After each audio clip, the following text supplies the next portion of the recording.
Thanks, Anjali. Good afternoon and welcome to the Business Today show where we get you all the market closing action. First up, let's take a look at what's hot in the corporate and the financial world, viewers.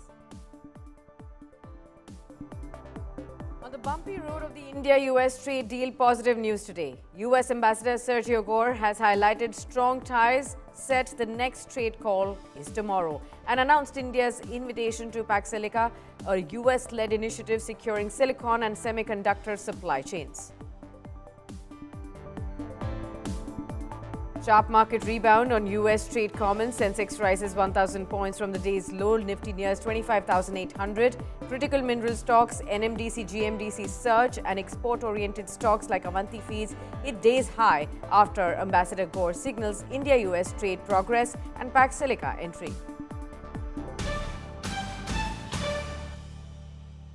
All eyes on IT majors TCS and HCL Tech as both announced Q3 results today. TCS expected to report muted but stable quarter, focus on AI-led growth, capital allocation and margin resilience. HCL Tech earnings may reflect wage hike impact from October 2025. In an exclusive conversation, market veteran Samir Arora says FII selling isn't just about valuations. He expects foreign investors to return, citing India's strong fundamentals, past underperformance and the US cooling ties with India. In the union budget, the government may announce a customs duty overhaul to simplify tariff slabs, reduce disputes, align with trade deals, and possibly include an amnesty scheme for legacy cases, as per sources.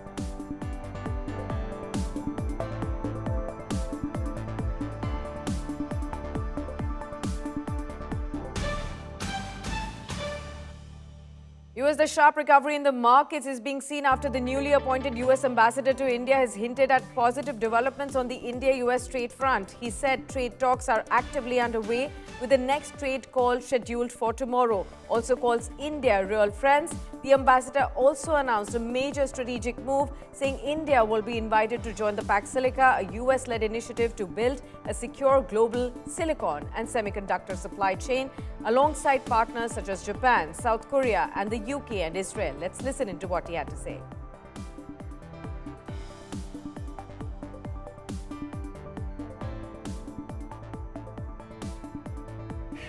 हमने कर काम किया वही उमंग.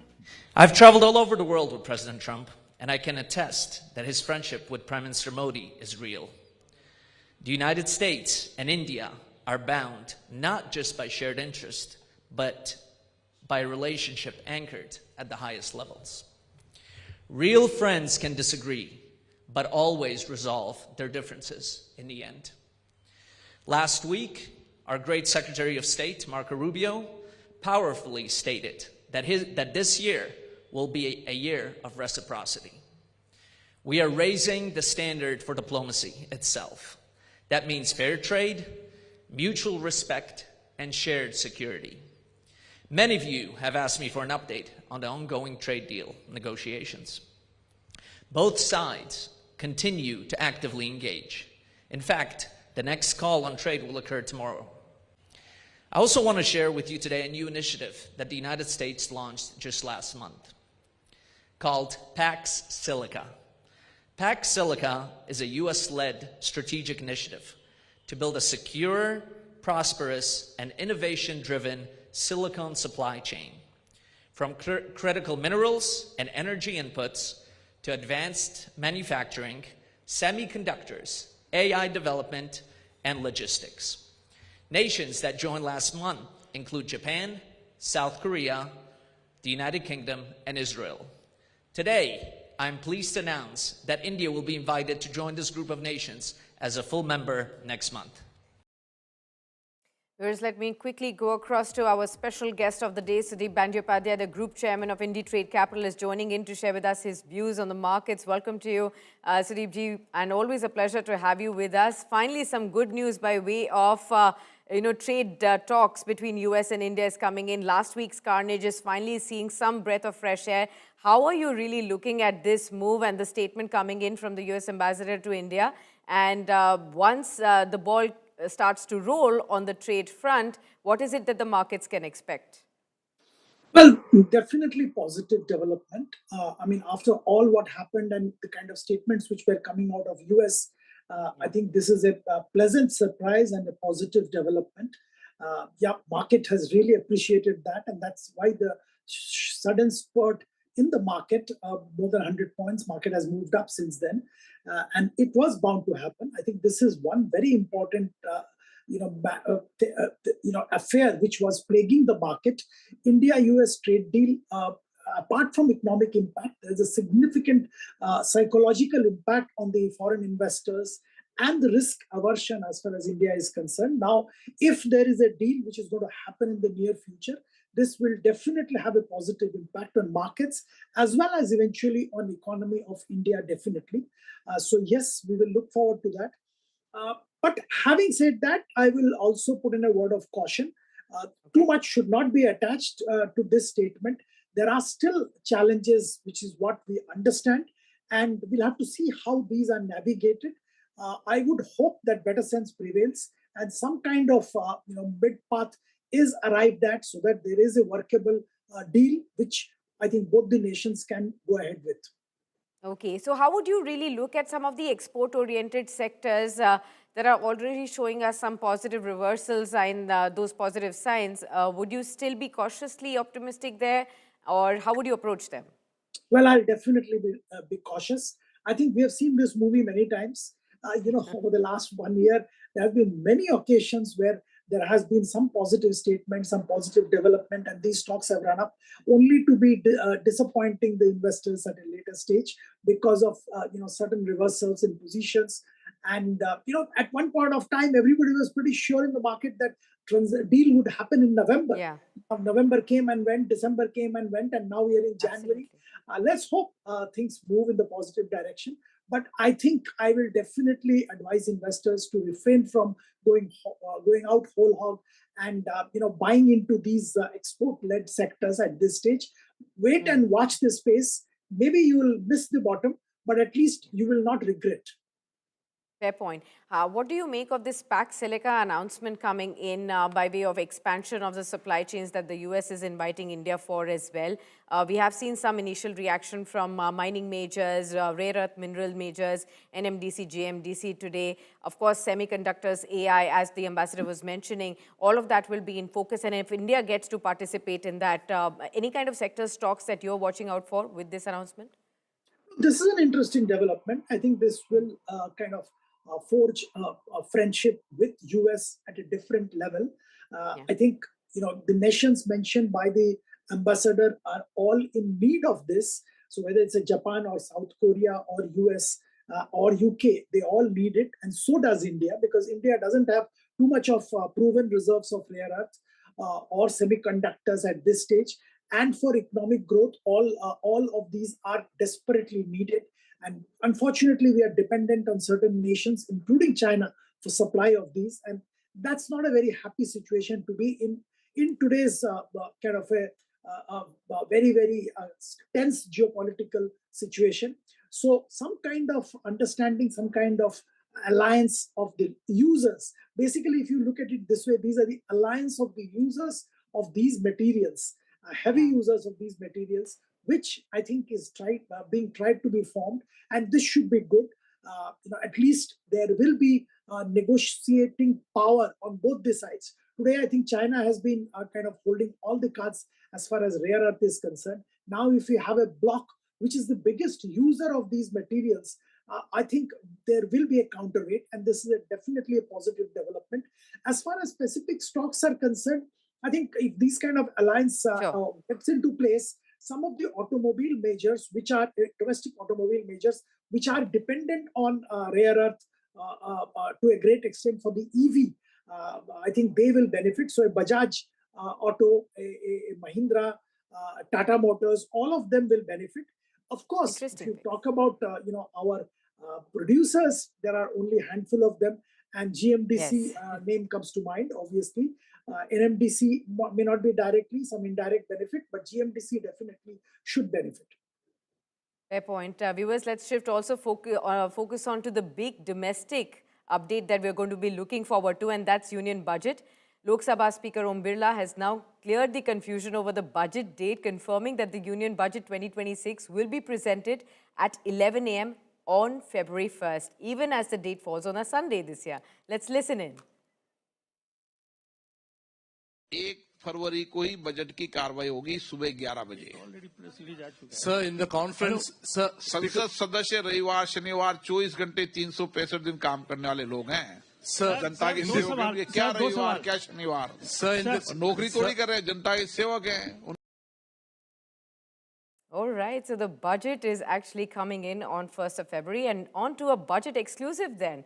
According to sources, the government is now working on a fresh overhaul of the customs duty framework, which could be announced in the upcoming budget. The move is also aimed at simplifying tariffs and reducing disputes amid India's expanding trade engagements. For more on this, I'm now joined by my colleague Karishma Sudani. Karishma, what do you have for us? What are sources telling you? What do we expect in this budget?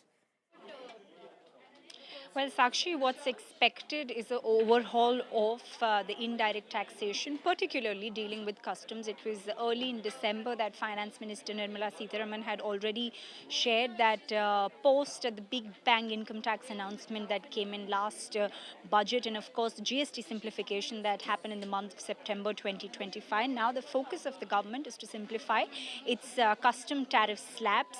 Currently we understand there are about 8 slabs. In fact, in the last budget, they were simplified, the government had simplified to bring them to 8, but now we are picking up from our sources, they can go as low as that, say 5 or 6. There could also be some simplification on what will be included and what not, and all of this is in the backdrop of the major trade deals that are happening. A lot of countries have shared that with an easier customs policy and easier simplified tariff structure, trade conversations with different countries could actually pave way. Government could also give in some room for an amnesty scheme to do away with the existing litigation cases under customs. About close to 1.5 lakh crore is stuck when it comes to custom litigation cases. So government may announce that and do a cleaning, a sweeping exercise this budget in terms of indirect taxation.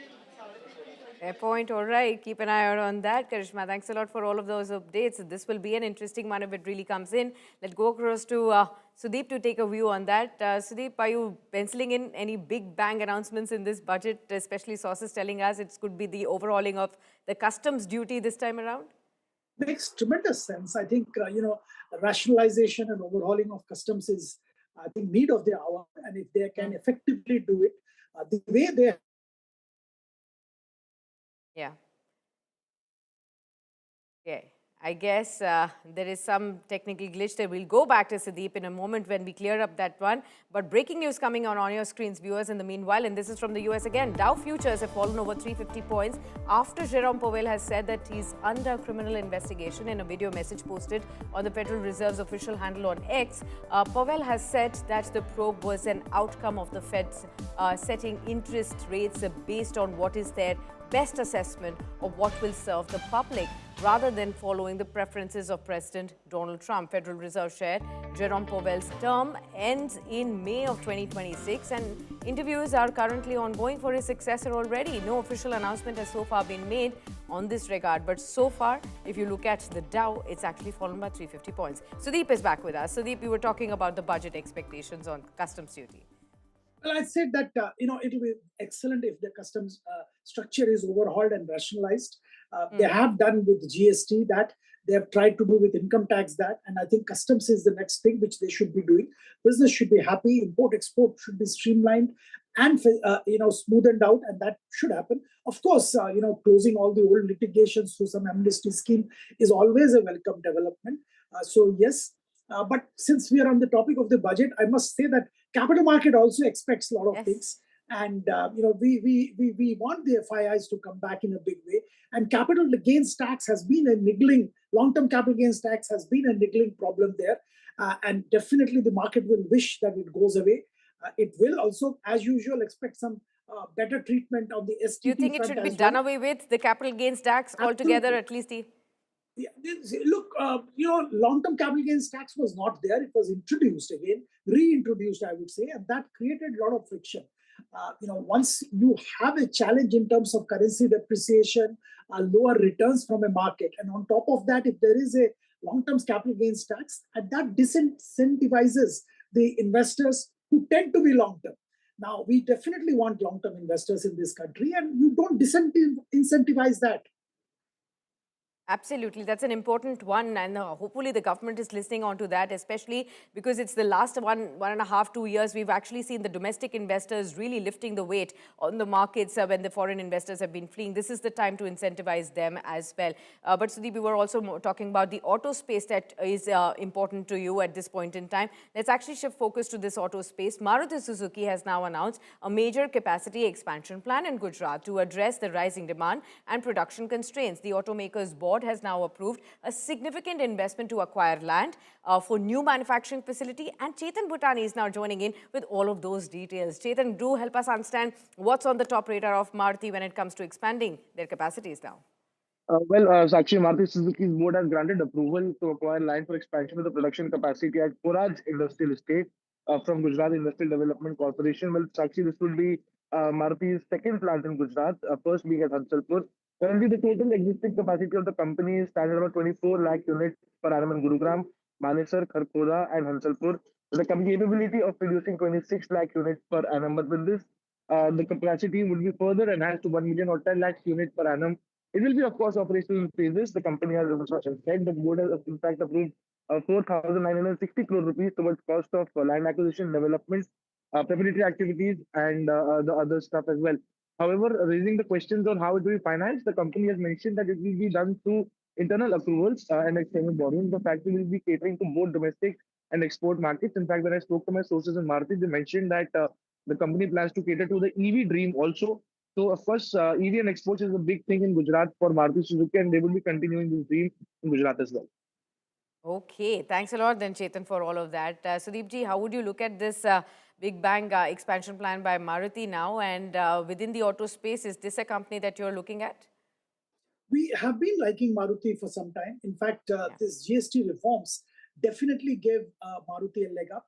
There were a lot of challenges in terms of demand at the lower level, and the lower priced vehicles were not gaining traction. But with this GST reform and some of other reforms, including income tax relief for the common man, etc., I think we have seen record demand as far as lower end vehicles of Maruti are concerned, and we know Maruti dominates that end of the market. So yes, Maruti from a long-term perspective does look good. They are big exporters as well, and I think all these incremental facilities will go towards establishing their position even further. But if I have to look at one automobile company, I think I will still go for Mahindra and Mahindra. Okay. We've been liking M&M for about a year plus, and it has rewarded the investors. And we still believe that all the vectors of growth in M&M are positive still. Whether it's the tractor segment, whether it's the EV segment, whether it's of course, the SUV, all the segments are doing well and are expected to continue doing well in the near future as well.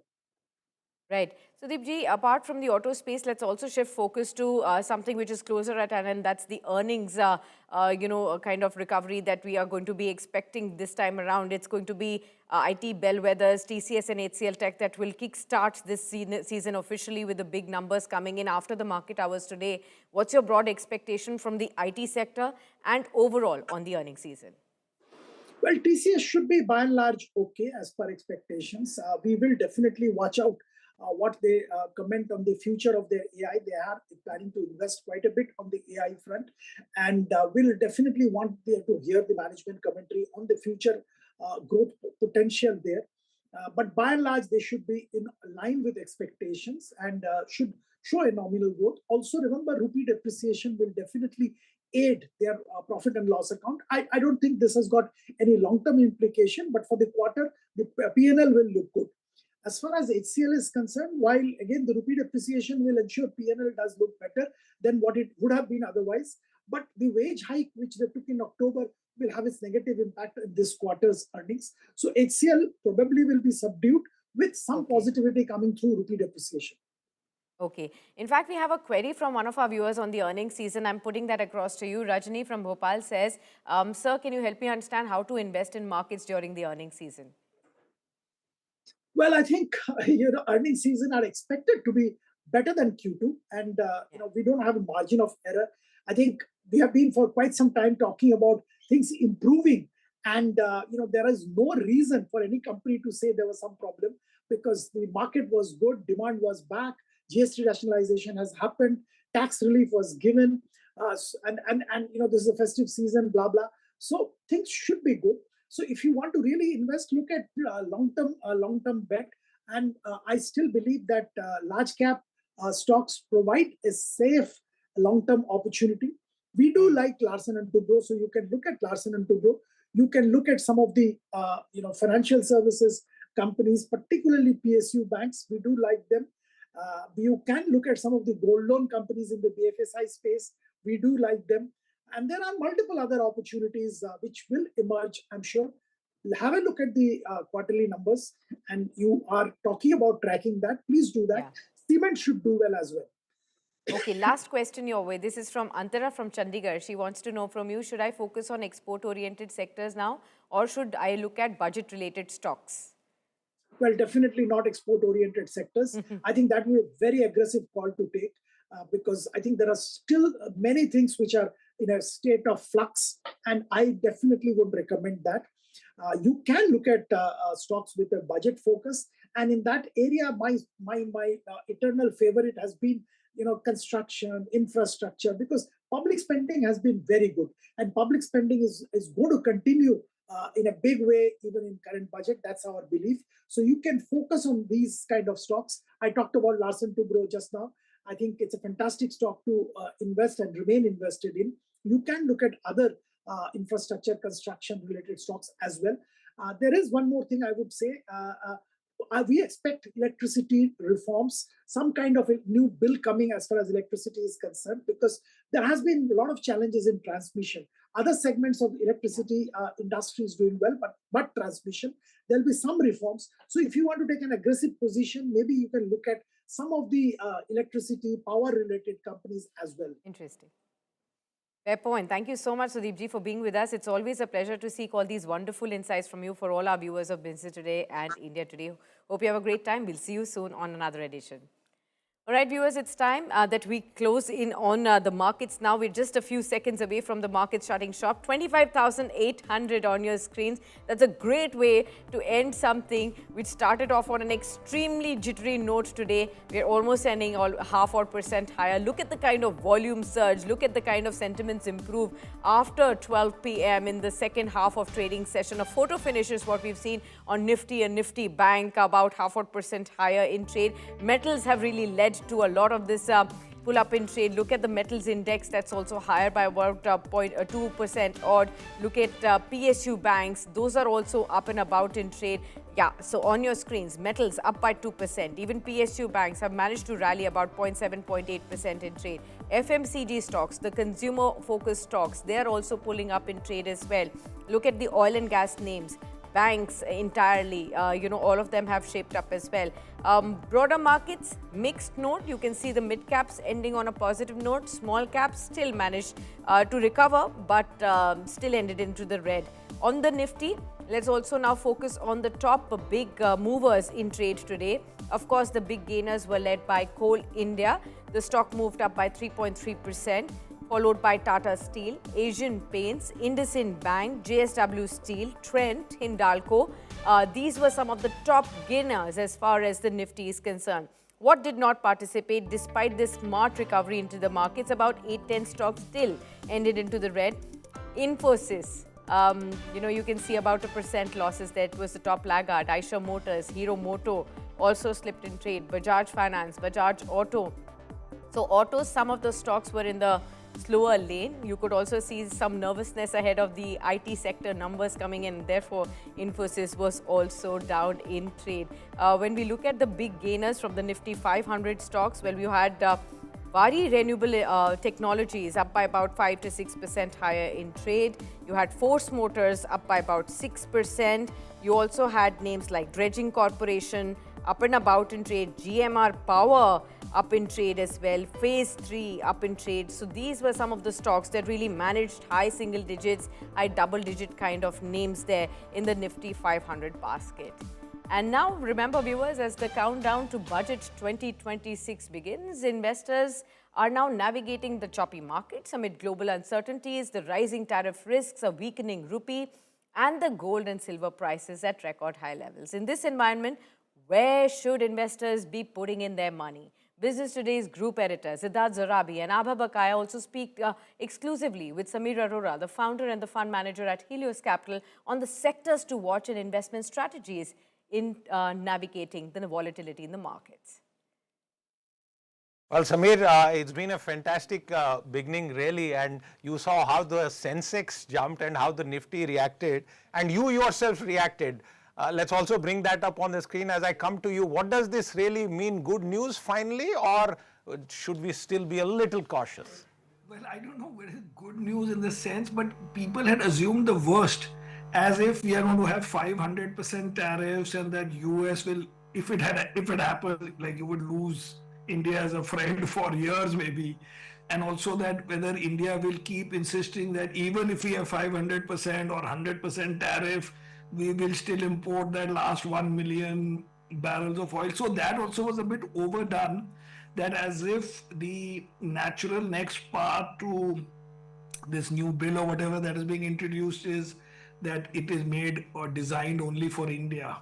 So in that sense, it was an extreme, and what Ambassador said has sort of pulled it back a little bit. I don't think this means that tomorrow some deal is happening or some great positive thing is happening, but I think the other end was extreme. So you've come back to a slightly normal. I am actually right now a little happier that all this has happened before the budget, because now the government has to take some decisive steps to say that we can handle this without US, and if US deal happens and all that, then that is like Sone pe Suhaga. Suhaga, that's absolutely right. Before I go to Abha, the major macro issue that comes out of it, what is your sense about the ability of our markets to look beyond the tariff headlines? Because there is so much more that is happening. You could also talk that Trump's other actions have a positive impact indirectly, for example, on crude oil, with more Venezuelan crude that will set to come into the market. So how should markets look at this beyond the tariff headlines? That if you are not friends with US, then many US investors, many US FDI guys will not want to make high profile India related announcements, because they will feel that, you know, there is some relationship fraying of that or whatever. I don't think it is, because even our exports in November were pretty good. So it is not that literally, and also many people say that if at 50% tariff, it's become so difficult to export, how will 100 and 200% tariff make a difference? I think it is not that. It is just that the US is a big influencer indirectly, implicitly on institutional flows and large announcements being made in terms of investments. Plus, there is this thing also in the discussion that these tariffs can be introduced, and that means that they also may look at our services and exports and all that, or GCCs. Therefore, to have good relations with US, and at least similar to what other countries have, where today we seem to be highlighted as, one of the one or two with very high tariffs. So it's that more than literally whether any economic impact is there or not, and whether oil price is $2 more or $2 less. And of course, you can tune in onto Business Today's social media handles to catch the entire interview. Don't forget to also tune in at 9 a.m. tomorrow morning for all the market opening action. With that, it's a wrap on this edition of Business Today Show.